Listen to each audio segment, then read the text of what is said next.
Hello, everybody, and welcome back to the Blockade Pirates channel. And today I have you guys a brand new video, and not just a brand new video, but a special video because I just got done with the PPG Regionals event online just a few minutes ago, and I'm posting this video a couple days later. But either way, I have had a very fun day, a very long day. We started it at 10 a.m., and we didn't finish up until right around 6:05. Everything got finalized a few minutes later. Sakazuki took the whole event, of course. Can't go without Sakazuki winning one more freaking regional before he goes bye-bye. So, but either way, today was a lot of fun. I'm very excited. I finished 184th out of 997 players. So honestly, a great shot for me. I went 6-4. It was really, really fun. Going into the last match, I was 6-3, and it was a very close game. Was really hoping to go 7-3, but you know what? I'll take it. 184 for my second regionals ever. My first online regionals was pretty solid. My friend who also was in this event with me, Error 404. He was awesome. He did 6-4 as well. I think he finished like 249, I think was what his finishing was. You'll see his deck profile probably in tomorrow's video. So check that out if you want to see his video of his deck profile. And so, yeah, we made the top 256. So we should get some of the prize supports, the sleeves, the Dawn, and so on and so forth. But let's go ahead and get into this deck profile, guys. We finished, like I said, 184th. Overall, which is not too bad. Pretty excited. But let's go ahead and get into the deck profile. We obviously played Enel. Enel is my favorite deck. Honestly, one of my favorite decks I've played in One Piece. If you don't know what he does for new players, obviously for other players who've been playing for a while, you know. But for new players, basically when your life hits 0, you can trash a card or, heal and then trash a card. So, you don't have to have a card in your hand to trash to heal, but, you have to trash a card if you do have a card in hand. I only messed this play up one time, and we'll get to that game here in a little bit. But really good deck. He is really hard to take out because once he's at 1 life, you have to swing at him multiple times, at least 3, to get him out. So if you don't have 3 characters on board to swing, it's really hard to get over this. But that's the leader, and let's go ahead and get into what we play in the deck. So we start off with 4 of Yamato. This is a a must-have of 4 because this card right here is honestly just a showcaser for the deck, because not only can you KO stuff on board on play, but you also get to heal for 1 if you're at 1 life, and you're usually at 1 life with Enel, and so you're going to be playing this out, getting up to 2 life in the game. And then, of course, from there, you have a 9k body on board. This is a card I pretty much want to see on curve as much as possible, because it's hard to address this card, and if you have a reject, this is even nastier at the very ending. I think this one won me a couple of games today. It was a lot of fun. Next, we're running 2 of the 8-drop Katakuris, and I'll go ahead and put out the other 2. I put 2 of Big Mom in here. So I originally started off with 3 Katakuri in the deck and some Shirahoshis. I ended up removing the Shirahoshis at last minute, and I replaced one of the Shirahoshis with a 7-drop Charlotte Linlin, and one of the Katakuris, or the Shirahoshi with this, and one of the Katakuris with another one. I didn't see this very much. I played it in 1 game, and it wasn't like a deciding factor for me. I played 2 games, actually. I remember playing 2 games. One of them was the Sakazuki, and the other one was the Moria. Or no, Sakazuki and Red Purple Law, and I lost both games that I played this on board. So not saying it's her fault, but I don't think this was the best card in the deck. It was fine. It did well, but I do think 3 of this was probably the better call. That's one thing I definitely would have changed going into this again if I played it again. Of course, we're about to run out of EB-01 meta, so this deck profile is going to change a good bit, but I still wanted to do the video. I also ran 4 of the Enel. This is a must of 4 at this current time frame. I don't think we're going to be keeping this at 4. For sure not going to keep this at 4, actually. This is going to get replaced with 10-drop Ace. But this is such a good card, honestly, because it's 7k swing on board. You can swing 8 with leader, 7 with this on 10. It's just so good. This is one of my favorite cards in the deck. Really good to play out. Hard to deal with sometimes as well because you can't just KO it. because you can bring it right back for the one time and by trashing top of your life, and that's not a problem. And then last on the top end with no counter power is the Rush Ace. This is probably one of my favorite cards in the deck. During my play testings, I would do, if I had 10 Dawn, I would just 7, play another one for 7, for another 7K. Like, I love this card. This is just a fantastic card. It's Rush at 2 life or less, which is not hard to do with Enel. And it's a 7K body, which is hard for Red Purple Law to remove at times without using up way more of their resources just to remove one. And it's an on-curve play. So usually on curve, it's 5, 7, and then they're 8 and 9 Dawns. I typically, depending on what I need, I'll choose between what I play here. But most of the time, if I'm going really aggressive, I'm playing this on 5 Dawn, swinging 5 with leader, and then next turn 7, 5 or whatever. But that is my top end of the deck. Pretty good top end in my opinion. No counter value, but there's all something you get out of these, so I think it's okay. And then some of my 1K counters, I run 5 Gadetsus. I think that is a great card. It only came into play a couple times where I was starving out life just a tad bit and killing stuff on board. But for the most part, I wasn't using this card as often as I thought I would. The debate was rather this or Kikanojo, and I still think this was the right call because it is a 1K counter, and I think that is still like too good to not. But yeah, love this card. It's really fantastic, honestly, and I like playing it in this deck. Then we also got 4 of the Cracker. This guy, man, I will say I made a mistake one game, and it was against the Red Purple Law where I should have played this off of life. And then he didn't have any, like, should have took the risk for him bottom decking this and just did it anyways because I could have had a lot better of a time on the aggressive end, but I just made the dumb mistake not to. So this was my only regret not playing this out. But this is a fantastic card. It's double attack. You get plus 1K on him for when you're at less Dawn than your opponent, and you're basically, swinging at least 6K at most.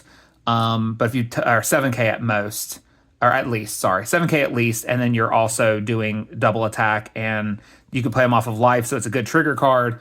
And then, of course, Gadetsu, I didn't say it when I was explaining, when I talk about him. But with Gadetsu, he is on play UKO character on your opponent's board that is the cost of their life. So if you starve out their life for like 3, 4, 5, whatever, you can play this on board and kill 5 costs or less, 4 costs or less, 3 costs, whatever their life is. After a certain bit, once their life is down, if you're going the aggro route, this becomes more pointless to play on board. So that's why he's like a time-limited play, and you have to make a decision if you want to keep playing him or not at that point. And then after that, he's just a 1K in hand. Onami is the star of today, in my opinion. This card felt like it was glued to me just about. I saw this in life so much. I use it to banish cards. I mean, there's all kinds of stuff. I would combo these two together and banish 2 cards to the graveyard, which is phenomenal. And then so her effect is on play, you can give one of your characters or leaders banish. And then her secondary, which is the trigger, is once this is triggered, you can KO up to one of your opponent's characters with a cost of 5 or less. This right here KO'd so much on board. Block Yellow Luffy, this helped me out KOing, one of the blockers. KO'd a bunch of the attackers. I killed the momentum for several of my opponent's plays, and this really helped. Phenomenal card. Onami is probably like one of the best cards in the deck, in my honest opinion. She may get replaced with the Luffy, or I might just run the Luffy and this from next set, because Luffy for next set, the what do you call it? The Egghead kills a 4 or less. And then you can also use the ability on play to trash him and KO and stuff. So that's a maybe there. But I do love this card a lot, and I like running the Onami. I don't know, and like if you're in the comments below and you're asking, I don't know what I'm doing right now for changes for going into OP07 just yet. I'm still plotting out what I want to do for OP07's updates, but I will definitely be doing an OP07 update at some point in time. But let's go ahead and go through the 2Ks. This will be pretty easy. I ran 4 beige. This came into effect like twice in one game, just being able to beige and keep them from attacking me. I ran 4 Satori. Half the time I'm not playing this on board on its trigger because its trigger lets me play it by trashing a card. Most of the time I didn't do that and just played it, put it in hand and had a 2K. But there was games I did play this out, and it was really helpful.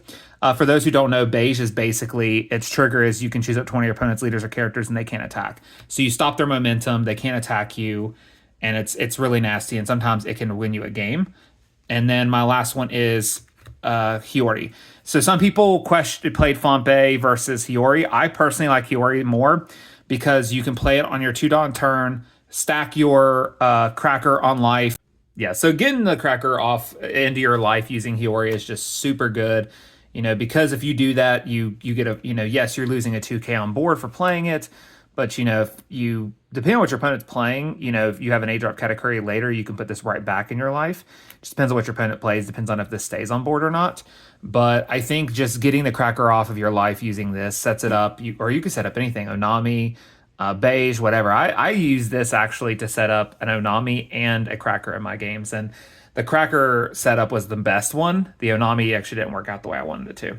But either way, pretty good card. That's the 2Ks though. Her ability basically just lets you put the copy of your life to your hand, and then you can put any card from your hand in the life. So you can put the cards you just put in your hand right back. But typically you're going to stack it with something else. And then last but not least, let's go through the events. I run 3 of the zero cost event, just like every other zero cost event.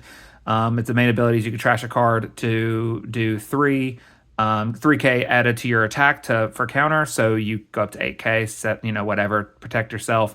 Love this card for that. But its trigger ability is even more phenomenal, which is if you're at 0 life, you may add 1 card from the top of your life from your deck to the top of your life, and then trash a card.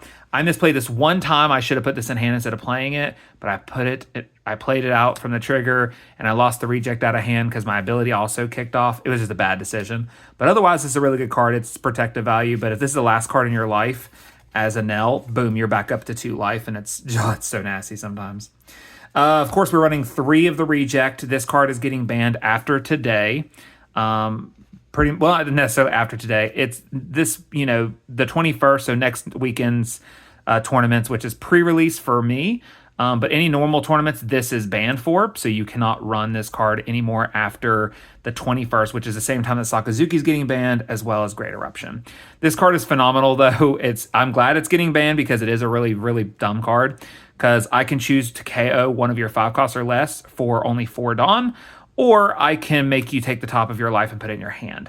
Now, what makes this problematic doing that is I can wait till you're down to 1 life, play this, because it is only if you're at 1 life only. You say when your opponent's at 1 life, you play this for 4 Dawn, you make them take that last life, then you dump the other 6 Dawn on Yamato and you swing for 15K. That sometimes is too hard to beat.